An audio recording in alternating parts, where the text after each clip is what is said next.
you ever heard the saying, if you want to go fast, go by yourself. If you want to go far, go with a team. If you're the owner, you're leading by example, but you're not telling anybody where you're rowing to. You're lulling the canoe by yourself. You're going to go really fast up to a certain point, and you're going to stop.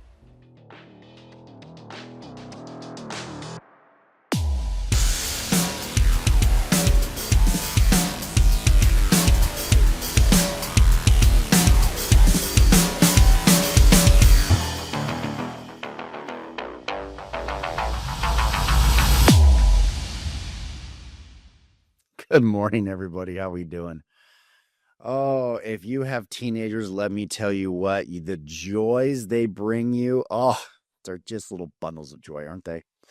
I have one teenager, a genius when it comes to engineering, figuring stuff out, dialing it in. Like, this dude has built his own airplane. No kidding. A full remote control airplane. The wingspan's like kind of good 6 feet wide.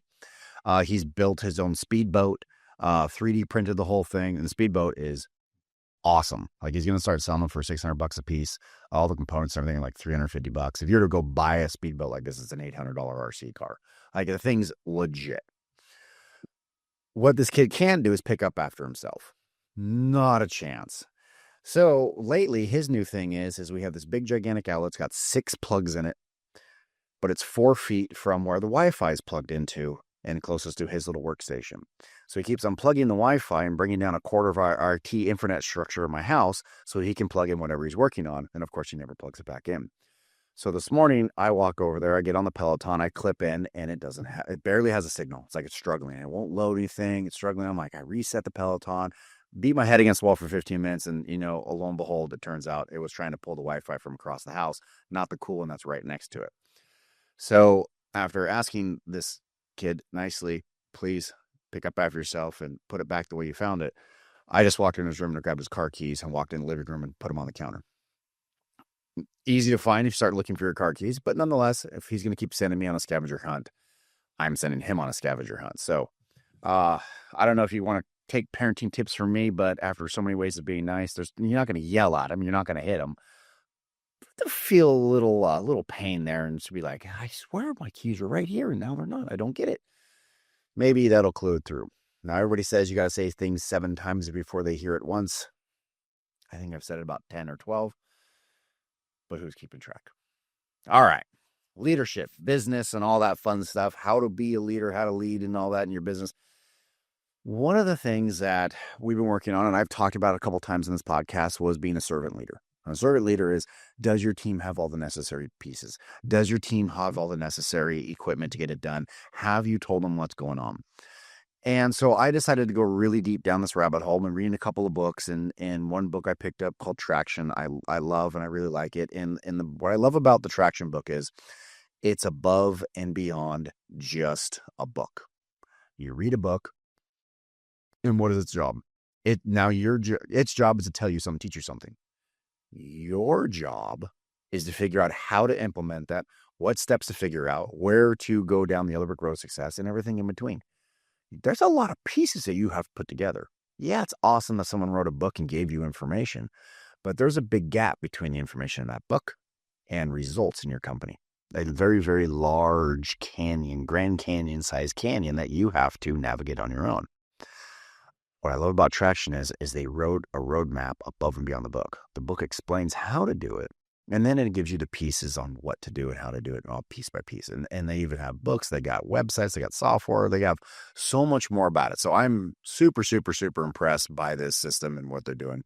If anybody's heard of it, it's called the EOS. Now, what I really, really like about it is they take a lot of different concepts in this book and put them together and they meld it. So when I say you're going to read a book and you have to jump over that Grand Canyon, this book and the author has really put a bridge over, the Grand Canyon, showed you steps on how to get across to get the results you need. So I really want to talk about an item. I want to go into depth on one little section of this because this really resonated with me. Do you have a leadership team to be around you and surround you?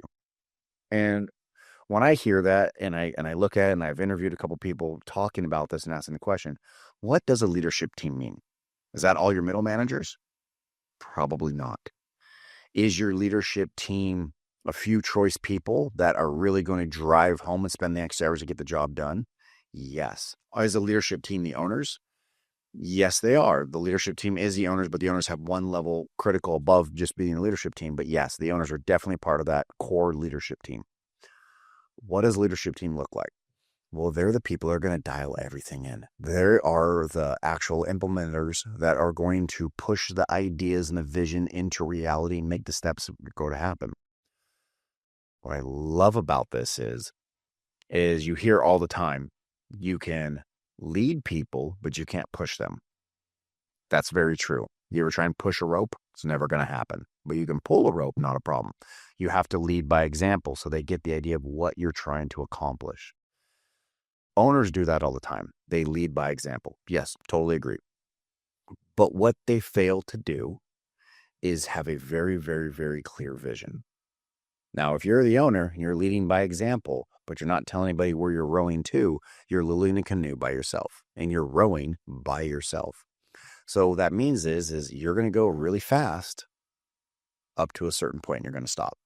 Have you ever heard the saying, if you want to go fast, go by yourself. If you want to go far, go with a team? That couldn't be more biblical for the business world.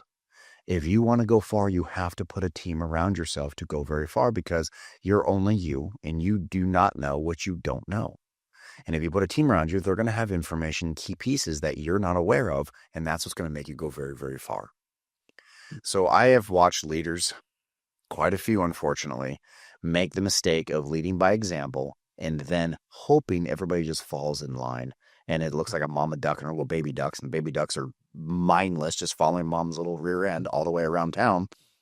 That's how leaders end up leading. They don't want to do that. They don't mean to do that, but subconsciously they end up doing that. And all you have is taskmasters around you. Just want to take a moment to talk about Square Coil here. Square Coil has been powering the signage industry since 2011, and we're only growing bigger and better and stronger every single day. Some of the latest updates have just made my life a lot easier. I'm sure it's going to make your life a lot easier. So if you haven't checked us out, go ahead and get on our website, squarecoil.com. Take a look. And if you have an outdated key, an old software program that's going to be closing its doors this year, definitely take a look at us because we can make that transition real simple for you. Take a look at squarecoil.com. So with this first step, what they talked about said, if you get a leadership team, you have to make sure you're all rowing in the same direction. You have to figure it out. So you start asking questions. And this is what I loved. Where do you see this company in 3 years? And you ask each one of your leadership team, and you're going to find out they're drastically different. Now, here's a tidbit for you. If you're going to do this and put this leadership team together, do not talk first if you're the owner. Talk last. Because if you're the leader and you talk first, everyone's going to fall in line. And now you have completely upended the whole thought process and what they need to do. But get your core group of people that you want to call your leadership team, get them together, sit them down, and ask, where's our vision? Where do you see yourselves in 3 years? And listen to every single person. They might have some good ideas, or they might be way off base, but you're going to get a feel for where they're growing to. You're going to get a feel where they're driving to, what their goal is. Do they even have a goal? Maybe it's just maintain. To in real leadership, you know that's scary because if you're just maintaining, you're losing market share because everybody else is gaining market share. So if you're just maintaining, that's not a good thing. You're slowly dying. You just don't know it. So where's their vision at? Well, through an interview I had, I really, really liked where this gentleman was talking about it. And Ray and I talked quite a bit, and Ray goes, well, why don't we break it down even further? Why don't we talk about core values? Why don't we talk about exactly what the core values are? And I said, okay, why? And he goes, well, are we a fun company? Are we a serious company? Are we a professional company? Are we this? I was like, well, we're all professionals. We want to say that we know what we're doing. We're professional. He goes, okay, so bad adjective. But what are your core values? Oh, I don't know. And he goes, okay, so you don't know what your core values are. And if you as the owner don't know what your core values are, how is the rest of your team going to know what your core values are? Really good question. I don't know. He goes, now, I'm going to give you a tip. And so I'm regurgitating this from right here. Here's a tip I'm going to give you guys. Do not force feed the core values to your leadership team. Come up with them together as a team. You're going to need buy-in from your company team. You're going to need buy-in from your leadership team to make sure that they're all on the same page. If I tell you you're having steak tonight, you're going to be stoked. But if I tell you you're having steak for the rest of the next week, you're probably not going to be as happy. But if I sit down and say, hey, we have X amount of dollars, we need to eat really, really healthy. Here are our choices. We could do this, we could do that. We could have steak Monday, Tuesday, Wednesday, Thursday's this, but Friday we don't have any money. What can we do? And they all get together and go, well, it's not ideal, but if we have steak 5 days in a row, then we get our money, we get our protein, it checks all the boxes. Yeah, let's go ahead and do steak for the week. You need to have buy-in. If somebody doesn't buy in and you force feed it to them, they're never going to get on board 100% because they don't truly believe in it. Yes, you can sell to the point they believe, but that only goes so far. To really motivate a group of people, you really have to make them think it was their idea.